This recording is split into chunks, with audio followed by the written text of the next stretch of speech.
Kristi Roach, and I would like to share the story of my struggle with gastroparesis. Since 2007, I have had stomach issues unknown to every doctor. It seemed like once every several months, I had an extreme case of a stomach virus where I would end up getting IV fluids at an urgent treatment center for dehydration. In November of 2010, another stomach virus ended up being an appendicitis attack.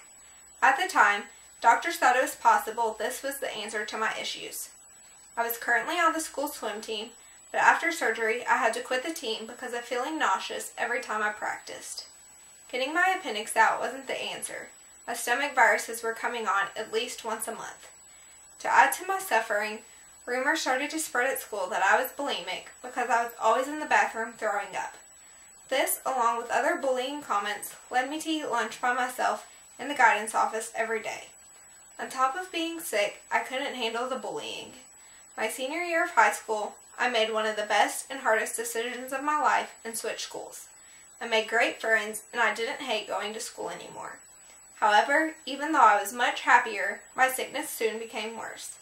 Dancing was a passion I enjoyed since I was 5 years old, but at this time I found it hard to even dance without becoming nauseous. In November of 2011, after seeing a motion-packed movie that has since been warned called photosensitive seizures, I went to the emergency room with a severe migraine with vomiting. I had never experienced anything like this before. 2 days later, after a continued migraine with vomiting, I was admitted to the hospital. After a 3-day stay, the migraine subsided, but the vomiting would not stop. However, I was still released because Thanksgiving was the next day.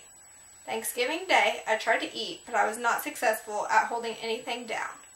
The next day, I was readmitted to the hospital for dehydration and vomiting, which continued for another week. After several tests, a diagnosis was still not determined. Amazingly, after almost 2 weeks, I started holding food down again. After this incident, my vomiting spells were coming on at a weekly basis instead of monthly. This started having a greater impact on my life, especially when I had to quit my dance team. I was too weak, and I was always sick during practice. In March of 2012, I was diagnosed with gastroparesis. At the time, I didn't know what that would mean for my life.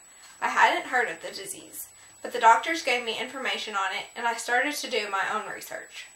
Gastroparesis is the paralysis of nerves in the stomach, causing the stomach to not digest and empty properly. There is a gastroparesis diet for patients who have a slight diagnosis. The diet consists primarily of soups, liquids, and non-fat, low-fiber foods.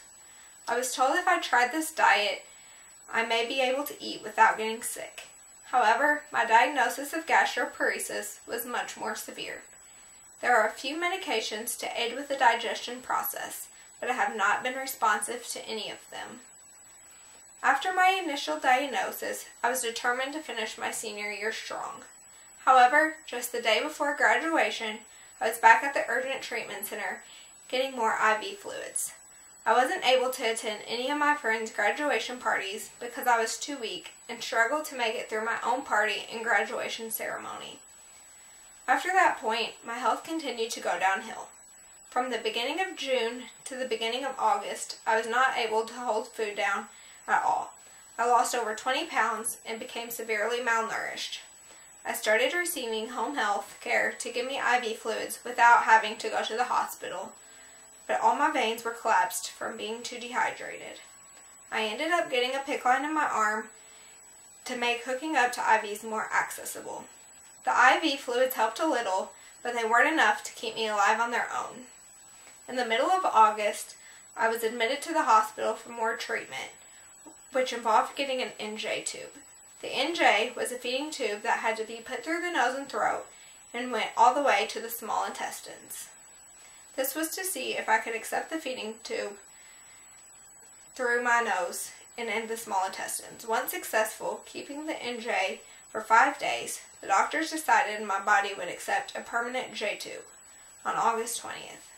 I had been through other surgeries, but this surgery was by far the most painful. But what was my motivation to get better?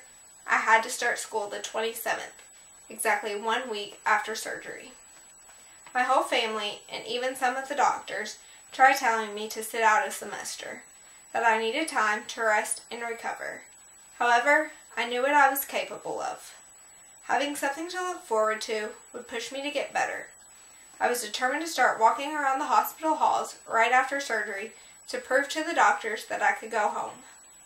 That Wednesday, 2 days after surgery, I was on my way back home, and the next day, I moved into my college dorm.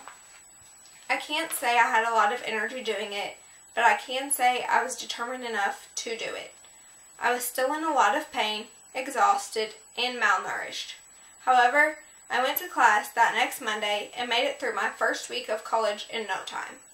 I'm not going to say it was easy. It wasn't. But I had faith in God and courage to do it.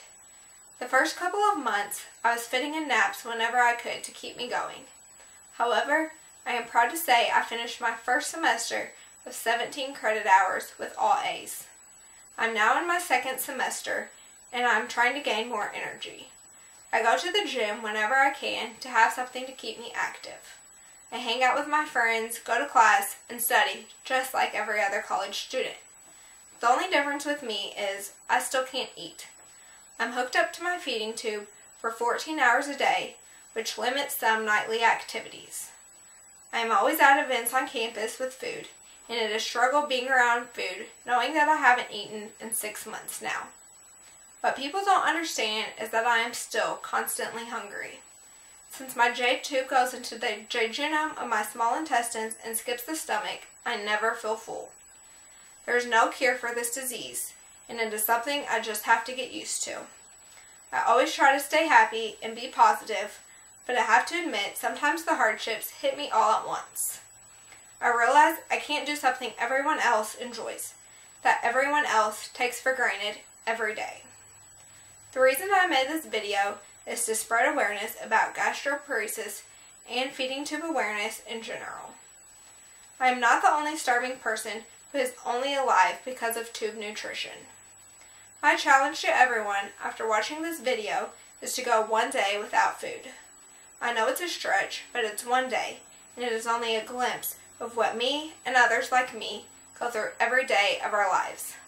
On March 1st, 2013, I want to encourage everybody to go without food for 24 hours. Even though I can't drink, I would honor those who feel the need to drink during the day to maintain hydration. Please share and pass on to all friends and family to join and help raise awareness for this disease. Thank you.